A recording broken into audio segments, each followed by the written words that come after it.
Halo,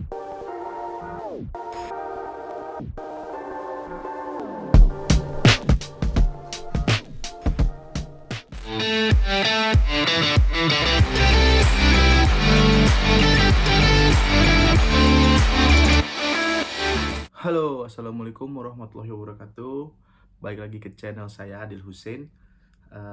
Saat ini saya tidak memberikan video latihan, tips and trick atau apapun tidak, karena memang video ini agak sedikit lain, yaitu adalah saya akan membalas komen-komen yang teman-teman tulis di konten saya, dan saya akan balas langsung di video ini. Jadi teman-teman yang merasa kok komen saya nggak dibalas-balas ya sama Coach Adil atau Bang Adil atau Adil, saya akan balas langsung di konten ini.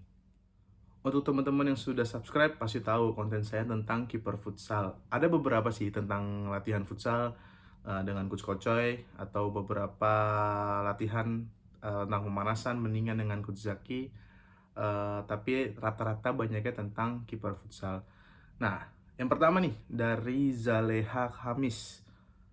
Saya main kiper futsal tapi selalu bocor di angle. Macam mana nak tutup angle supaya tidak bocor lagi?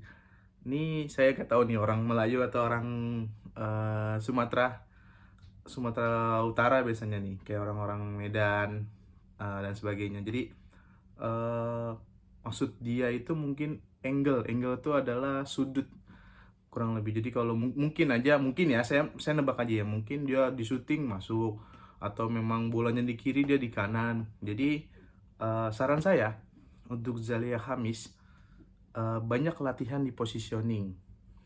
Nah, latihan positioning seperti apa sih? Sepertinya saya sudah pernah kasih ada di konten saya.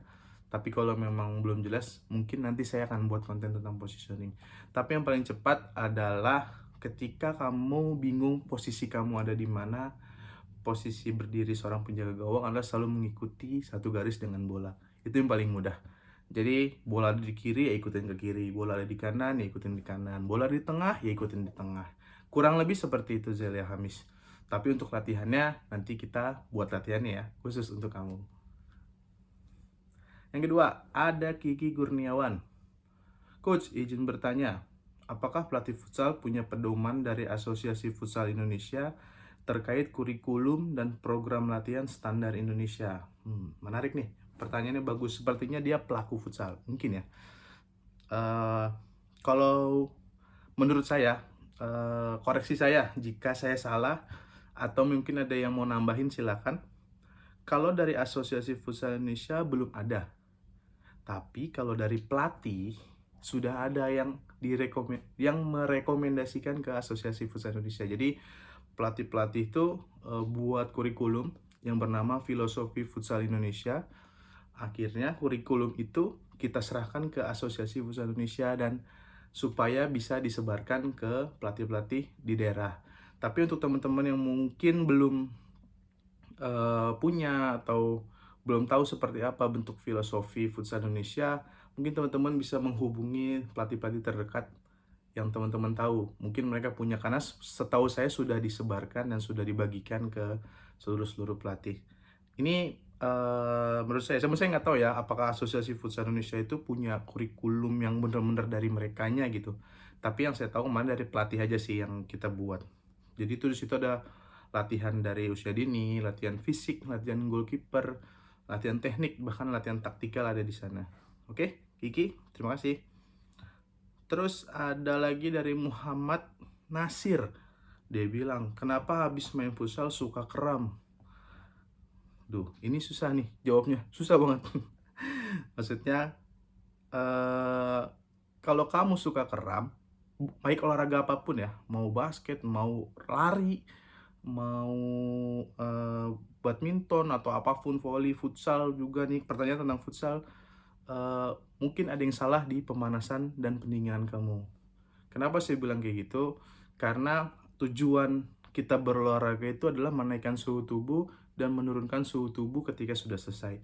Nah, kenapa kamu terjadinya kram? Mungkin kamu belum pemanasan, kamu sudah split, atau kamu belum pemanasan, kamu sudah semes-semes mungkin main badminton, mungkin ya. Nah, itu yang harus Muhammad Nasir bisa telaah lagi, harus apa ya saya? Nah, pemanasan dan pendinginannya seperti apa sih? Ada di konten saya tuh. Tonton ya. Nggak memecahkan masalah, ASU kayaknya ya. Nih nggak tahu ya ASW itu apa, tapi ASU sih bacanya. Soalnya lawan yang gua hadapin depan gua jarang 6 langkah dua-duanya. Saya lagi cerna dulu nih maksudnya. Mungkin oke oke. Mungkin ada beberapa video saya yang tidak masuk dalam situasi bermain teman-teman, atau ada beberapa video saya yang ini mah tidak realitanya tidak seperti ini dan sebagainya. Menurut saya teman-teman punya referensi lain. Pelatih-pelatih kiper kita juga banyak kok yang bikin konten YouTube, atau dari luar negeri juga banyak bikin konten YouTube. Silahkan di-compare. Ingat, segala sesuatu jangan diambil jeleknya aja atau buruknya. Itu yang bahaya. Akhirnya teman-teman negatif aja. Sekali-sekali positif asal jangan COVID ya. Terus ada lagi nih, Arnold Benodik. Siang Kak, selamat siang. Posisi aku sebagai kiper, bisa minta solusi biar tidak mudah lecet di bagian lutut. Aku sering mengalaminya. Apakah itu karena salah posisi saat jatuh atau gimana Kak? Semoga dijawab. Nah, ini yang mau masuk endorse nih. Jadi kalau untuk di futsal ya, terutama di futsal, mungkin sepak bola enggak lah. Kalau di futsal itu kan lapangan kita rata-rata rata lah. Maksudnya tidak seperti sepak bola yang pakai tanah. Kita pakai rata-rata tuh semen atau vinil atau sintetis atau apa. Rata-rata di Indonesia seperti itu ya. Supaya lututnya tidak lecet, pertama nih biasanya pakai celana ketat panjang atau long pants biasanya kalau kita sebut. Itu banyak kok di marketplace dan sebagainya. Yang kedua, untuk kiper pakai knee pad. Kan safety first-nya kiper tuh itu knee pad, elbow pad. Mungkin kalau yang pakai sarung tangan silakan pakai sarung tangan, atau pakai tapping atau kinesio dan sebagainya. Itu safety first-nya untuk menjaga gawang. Jadi kalau lututnya tidak lecet, kalau di endorse enak tuh ya jawabnya ya. Oke, paham? Ada lagi nih, Dwija Andriawan.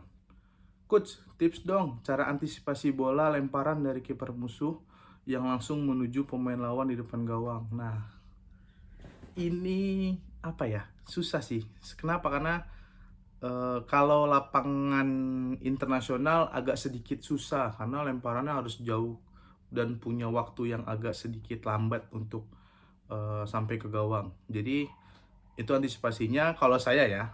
Tapi kalau lapangan Indonesia tuh biasanya kan kalau yang main-main event-event kecil tuh biasanya lapangannya kecil-kecil lah, sekitar mungkin 30 kali 15. Kalau internasional kan 20 kali 40 atau 22 kali 42. Tapi kalau yang kecil mungkin 30 kali 15.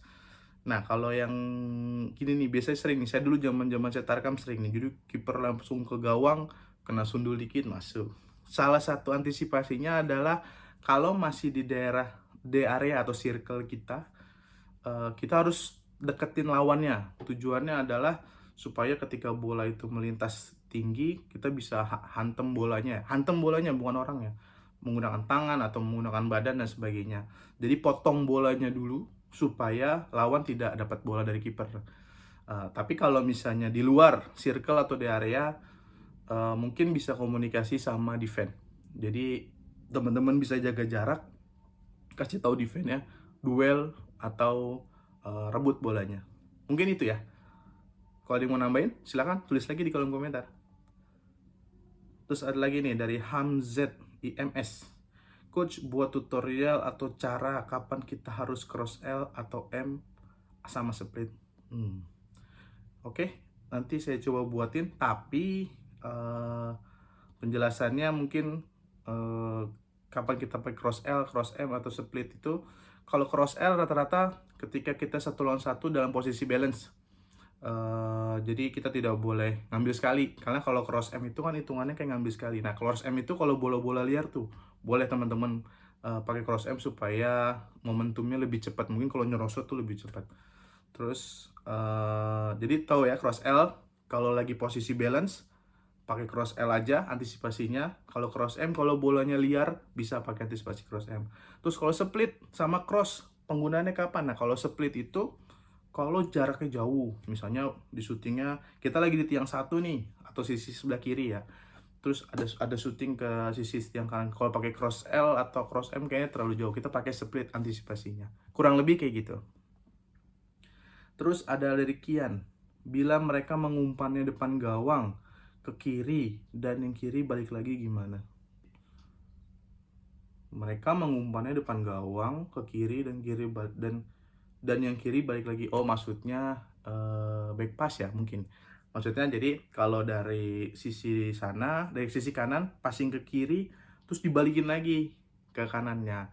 Kalau pakai itu kita menggunakan latihan reaksi. Jadi ada sejenis latihan reaksi ketika kita sudah bergerak ke kiri terus gerak ke kanan. Memang kalau udah posisi itu penjaga gawang agak sulit. Jadi kalau dalam menghadapi situasi kayak gini, teman-teman bisa koordinasi sama defense. Kalau nggak ada defense, ya banyak berdoa lah. Kayaknya begitu. Terus ada lagi nih, dari Aji Apri. Bang, gimana kalau misalnya jari tangan kita belum bisa memegang bola seperti kiper-kiper lainnya? Gimana sih cara latihannya, Bang? Soalnya saya baru minta formulanya, Bang. Oke, jari tangan itu kan memang sudah ciptaan dari Tuhan ya. Jadi kita nggak bisa manjangin, kita juga nggak bisa ngelebarin. Jadi memang adanya seperti ini.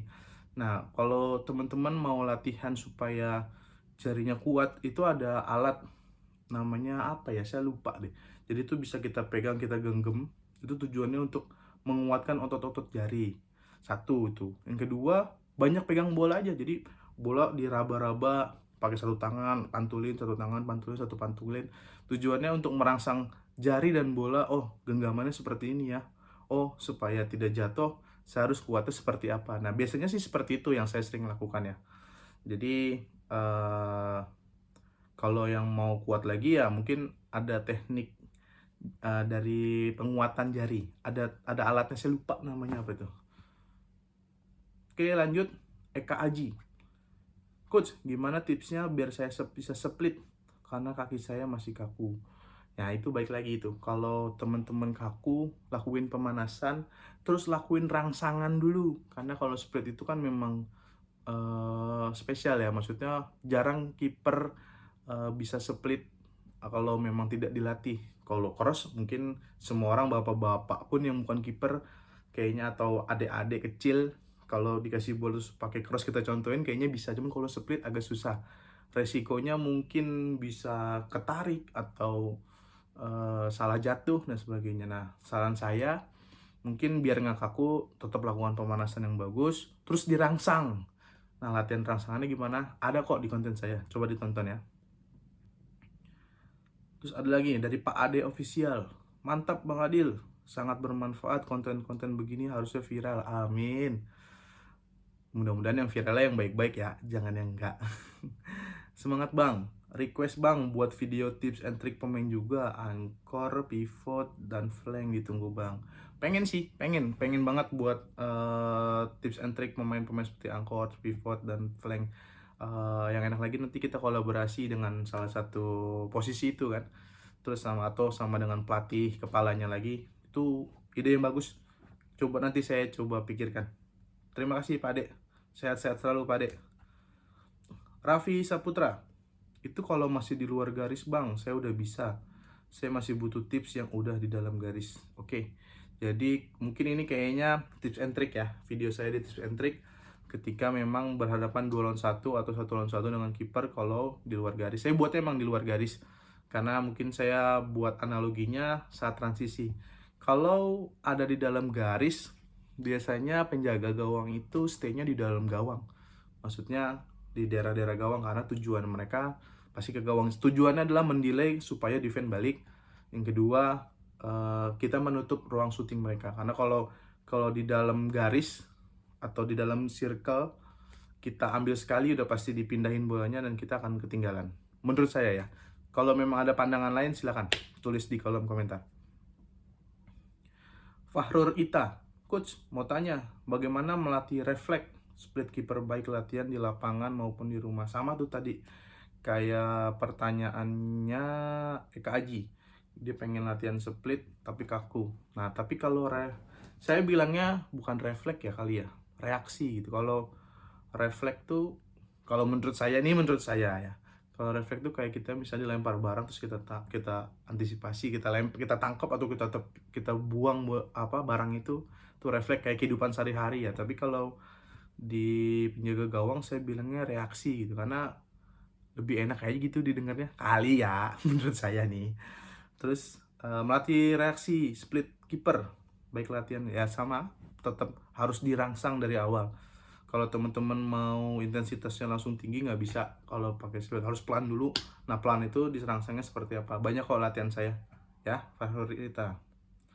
Lanjut nih, Badang Fitri TikTok. Wih, TikTok post cara ngambil bola dengan satu tangan gimana. Wah, bisa dipenjara nih soalnya ngambil. Cara ngambil bola dengan satu tangan nggak ada caranya sih ya, cuma tinggal ambil bolanya, pakai bola, udah selesai. Bener gak? Iya, dua tangan ya, pakai dua tangan gitu. Kurang spesifik pertanyaannya mungkin. Patrick Brendan, gimana mau split bang, soalnya gue susah mau split. Ya nggak usah split kalau susah. Kan ada dive, kan ada cross L, kan ada cross M, kan banyak solusinya. Tapi kalau lu jadi kiper, kalau lu nggak bisa split, ya sayang banget. Pelan-pelan lah, pelan-pelan aja. Jangan menganggap hal itu semua susah. Pelan-pelan semua pasti bisa. Anjay. Fatsham, bang tutor biar bola lengket di tangan. Wow, pakai ini double tip. Taruh di sini double tip biar bolanya lengket di tangan. Kalau lengket sih nggak bisa, itu udah kuasanya Allah lah. Tangan lu pasti akan keringetan, bola dapet pasti bolanya bisa licin dan sebagainya. Tapi ada antisipasinya, biar lengket di tangan itu pakai sarung tangan khusus goalkeeper. Endorse lagi nih masuk nih, kalau ada endorse mah bisa gue jelasin. Cuman sayang kalau nggak di endorse ya ngapain gue jelasin. Tapi intinya ada sarung tangan khusus penjaga gawang yang jarinya tidak full, jadi dia hanya bagian sini, tujuannya supaya mencengkeram bolanya mungkin lebih lengket gitu. Tapi kalau nggak pakai sarung tangan coach, biasanya gimana ya, itu tadi latihan penguatan jari tangan itu bisa bikin bola lengket di tangan. Masa bikin lengket cewek bisa, bola nggak bisa. Ada lagi nih dari Ahmad Hafiz, saya pernah coach salah lempar terus di shoot musuh, kena pala saya. Aduh, sian banget dah, udah salah ngelempar, lawan yang shoot kena pala lagi. Duh, makanya jangan salah lempar. Kalau bisa lempar langsung ke palanya. Bang, cara ngilangin rasa grogi gimana bang? Gua kadang kalau latihan masih grogi, jadi kalau gerak jadi nggak bener. Dari Botak Gaming. Cara ngilangin grogi, ini menurut pendapat saya sekali lagi. Kalau teman-teman mungkin nggak setuju nih sama Bang Adil atau ada pandangan lain, silahkan teman-teman silahkan share ke saya. Dan kita bagi-bagi pengalaman juga ke teman-teman. Kalau saya ngilangin rasa grogi itu satu, saya menguasai apa yang saya punya. Misalnya gini, kalau saya tidak menguasai cross L, biasanya saya akan takut untuk melakukan cross L. Sama ketika saya takut tidak menguasai split, saya akan takut melakukan split. Akhirnya yang terjadi adalah saya tidak percaya diri dengan diri saya. Nah makanya ketika latihan, teman-teman latih tuh biar, oh nih cross L kayak gini ya, oh split kayak gini ya, oh menangkap seperti ini ya. Jadi teman-teman bisa jadi lebih baik untuk kedepannya. Jadi ketika grogi itu muncul, wah orang saya bisa kok ngelakuin cross L, orang saya bisa kok split, akhirnya percaya diri itu menambah. Sisi satu ya, sisi teknik. Yang kedua sisi mental biasanya. Kalau teman-teman mau lebih baik, biasanya teman-teman banyakin uji coba mungkin, atau ikut event atau ikut pertandingan. Ini juga ngaruh untuk teman-teman menaiki rasa percaya diri teman-teman. Apalagi kalau teman-teman sering juara, wah udah. Kalau teman-teman sering juara mah kayaknya nggak ada rasa grogi deh. Tapi pasti kalau event besar, final, pasti ada rasa grogi. Itu hal yang lumrah dan hal yang wajar untuk seorang manusia. Tapi gimana caranya teman-teman mengantisipasi rasa grogi itu, ya seperti penjelasan saya tadi. Dari Richard MM93, cara menahan bola keras. Waduh, menahan bola mungkin ya. Kalau nahan bola keras, ya gimana ya? Saya juga bingung. Aduh, nih kalau typonya salah nih bahaya memang. Cara menahan bola keras gimana coach?